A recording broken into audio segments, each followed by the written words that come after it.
안녕하세요. 크립토TV입니다. 이번 시간에는 폭삭 속았죠. 무슨 일일까요? 관세가 90일 동안 일시적으로 유예됐습니다. 무슨 내용인지 살펴보시죠. 어젯밤에 제가 잠자리에 들기 전에 이런 트윗이죠. 트럼프가 지금이 매수 찬스다. 침착해라. 모든 것이 잘 해결될 것이다. 미국이 그 어느 때보다 강하고 위대해질 것이다. 이걸 제가 보면서 느낌이 좀 이상했어요. 뭐지 이거? 뭔가를 발표를 하려나? 하지만 제가 감만으로 방송을 하긴 좀 그렇죠. 그래서 일단 잤습니다. 제가 물을 마시러 잠깐 일어났다가 뭐지 이거? 좀 가격이 좀 올라 있는 거죠. 밤새 무슨 일이 있었네 하면서 슬쩍 한번 찾아봤습니다. 알고 봤더니 트럼프 대통령이 전 세계에 엄포를 놨던 상호 관세, 사실상 폭탄 관세죠. 이것을 90일 동안 전격 유예했습니다. 보복 대응을 발표했던 중국만 125%로 오히려 관세를 올렸습니다. 제가 이걸 보면서 진짜 그 골프 치는 샷 혹시 기억하십니까? 폭탄 발언 해놓고 나는 여유 있어. 나는 계속 이거 흔들림 없이 그대로 갈 거야. 시장이 폭락? 웃기지 마. 이때 사실은 좀 알아봤어야 했는데 이렇게 지금 말을 바꾸면 어떤 현상이 벌어지냐.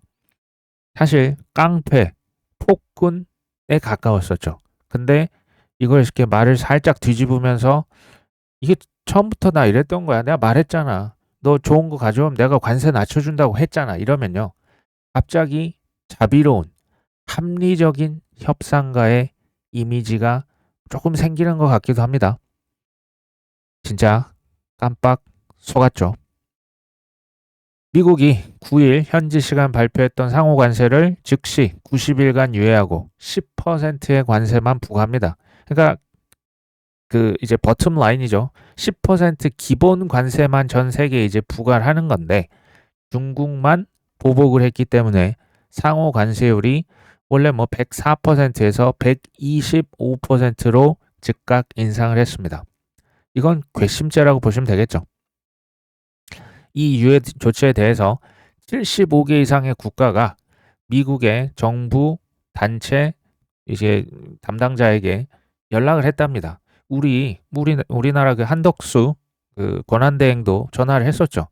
우리 지금 이거 보복 안 할 겁니다. 이거 잘 한번 말로 잘 해봅시다. 사실 연락을 했거든요.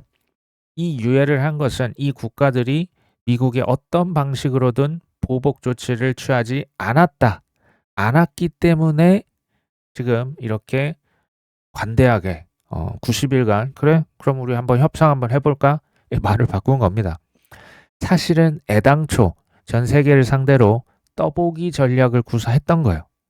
대단하죠. 저는요, 최고의 상술이라고 하는 게 분명히 나한테 필요 없는 물건이야. 근데 사고 싶게 만들어서 클릭하게 만드는 게 전 최고의 마케팅이라고 생각을 하고요. 최고의 협상은 뻔히 알고 있는데 또 당하게 하는 그런 거 아닐까요? 트루스 소셜 미디어에 중국이 세계 시장에 보여준 무례한 태도를 근거로 저는 미국이 중국에 부과하는 관세를 즉시 125%로 인상한다. 언젠가는 가까운 미래에 중국이 미국과 다른 나라들을 약탈하는 일이 더 이상 지속 가능하지 않고 용납할 수 없다는 사실을 깨닫게 되기를 바란다. 중국이 졸지에 지금 천하의 나쁜 X가 된 거예요. 무례한 약탈자라는 표현을 사실 썼죠. 이걸 보면요. 애당초 주 타깃이 뭐였다? 중국이었음을 알 수가 있습니다. 사실은 하루가 다르게 말이 계속 바뀌는 게 지금 거의 우리가 3달째 겪고 있습니다. 어찌됐건 중국만 125% 관세 부과. 이것과 관련해서 다른 나라들은 이제 관세나 요청한 국가들, 보복 안 했던 국가들은 협상할 시간을 확보하기 위해서 유예를 했다라고 설명을 했죠. 실제로 원스톱 쇼핑이라는 표현을 씁니다. 협상할 때 한 국가별로 이제 이슈가 많잖아요. 우리나라를 예로 들면 주한미군 그 방위비, 뭐 안보, 뭐 알래스카 프로젝트라고 미국에서 우리에게 뭐 일본과 대만은 이미 굴복을 했고요. 이거 수익성도 안 나는데 와서 LNG 가스 좀 개발하라는 거예요. 우리나라 자동차, 또 우리의 어떤 협상 우위는 조선업 이런 것들을 한꺼번에 협상 테이블 위에 다 올려놓고 관세율을 한꺼번에 그것을 맞춰서 부과하겠다. 이런 전략이었어요. 왜냐하면 국가가 많잖아요. 미국 입장에서 생각하면. 근데 일단 협상의 방식이 일단 선빵을 날리는 거죠. 일단 그냥 주먹으로 한 대 쳐놓고 초반에 사실상 우위를 확실하게 점했다라고도 볼 수가 있어요. 그러면서 국가별로 그냥 한 큐에 너는 몇 퍼센트, 너는 몇 퍼센트 지금 이런 식으로 아마 협상이 되지 않을까 싶습니다. 스콧 베센트 미국 재무부 장관이 처음부터 이것은 트럼프의 전략이었다. 중국을 궁지에 모는데 성공했다. 트럼프 대통령이 4년 동안 말을 했었던 것처럼 중국은 현대 역사상 가장 불균형적인 경제며 미국 무역 적자의 가장 큰 원인이다. 지난주에 또 미국이 끔찍한 관세 발표를 했었죠. 본인이 생각해도 끔찍하다고 생각을 하나 봅니다. 처음부터 트럼프의 전략이었다라는 생각이 저는 이게 맞다고 보는데요. 어차피 일본은 1985년 미국의 경제 턱밑까지 쫓아오니까 85년 플라자 호텔에 불러서 너 이거 사인해. 강제 달러를 약세로 만드는데 순전히 그냥 도장을 가서 찍었잖아요.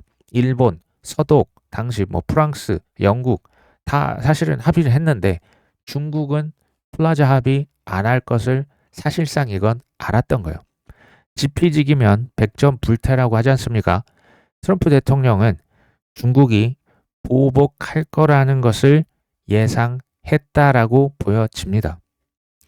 아울러 폭락하는 금융시장 등의 압박 때문에 관세를 유예하는 것은 아니야. 관세 유예하는 게 뭐 시장 주식이 떨어지고 뭐 이렇게 해서 한 거 아니야 라고 발표를 하는 거예요. 시장은 관세 부과했던 게 최대치라는 것을 이해하지 못했다. 대통령 의도는 처음부터 이랬다.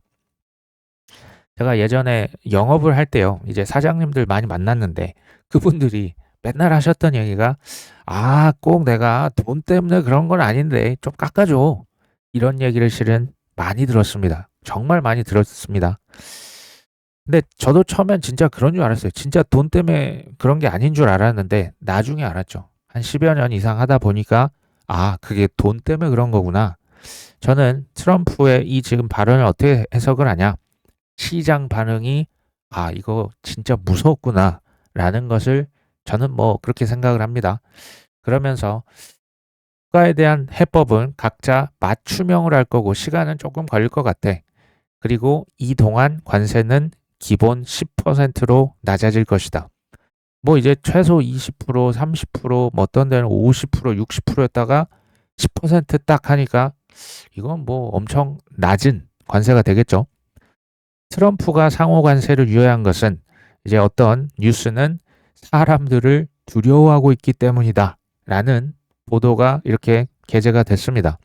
저는 일리가 있다고 봐요. 왜냐하면 실제 관세로 타격을 입은 게 뭐 다른 나라 중국 기업, 뭐 멕시코 기업도 있지만 미국 회사들이 이거 엄청난 타격을 받아요.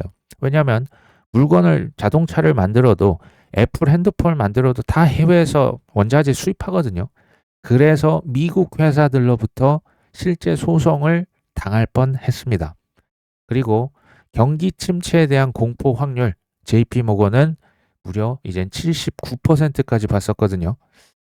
실제로 반 트럼프 시위가 미국 전역에서 일어났었고요. 심지어 이제 같은 공화당 내에서도 비판이 끊이지 않았었습니다. 이거 뭐 대참사다. 그러면서 벌써부터 트럼프 탄핵론까지 나왔었죠. 참 대단한 강심장이다. 왜냐하면 이걸 지금 견뎠다라는 게 전 참 뭐 대단하다라는 생각도 듭니다. 아니나 다를까 S&P 500 미국의 주식이 9.5%, 나스닥도 무려 12% 반등에 성공을 했습니다. 실은 제가 그 다른 내용을 준비를 했었어요. 오늘 방송 원래 이게 아니었습니다. 근데 뭐 상황이 바뀌었기 때문에 그건 다음에 말씀을 드리면 되고, 그 강의의 마지막 이제 프레젠테이션이 사실 이거였어요. 워런 버핏이 이런 이야기를 실제로 했거든요. 공포 속에서 흔들리지 말아라. 당신이 2만 달러에 산 집을 누가 다음날 15,000달러에 사겠다라고 한다면 파시겠습니까? 자, 코인 버전으로 바꿔보겠습니다. 내가 100만 원을 주고 산 코인이 있는데 누가 다음날 와가지고 나한테 20만 원에 팔아. 이거 파실 분 있습니까? 이게 당연한 말이거든요. 근데 재밌죠? 폭락 장세에서는 이런 말이 안 들려요. 세상이 무너지는데 그냥 20만 원이라도 건지고 말지 그냥 당장 팔아버리려고 하는 거죠. 공포를 견뎠던 우리 구독자분들 스스로 잘했다 격려하셔도 되고요. 오늘 하루는 조금 기분 좋게 시작하시면 좋겠습니다.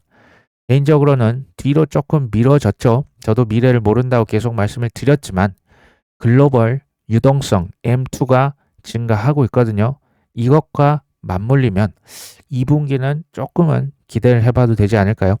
오늘 방송은 여기까지 합니다. 끝까지 시청해 주셔서 감사합니다.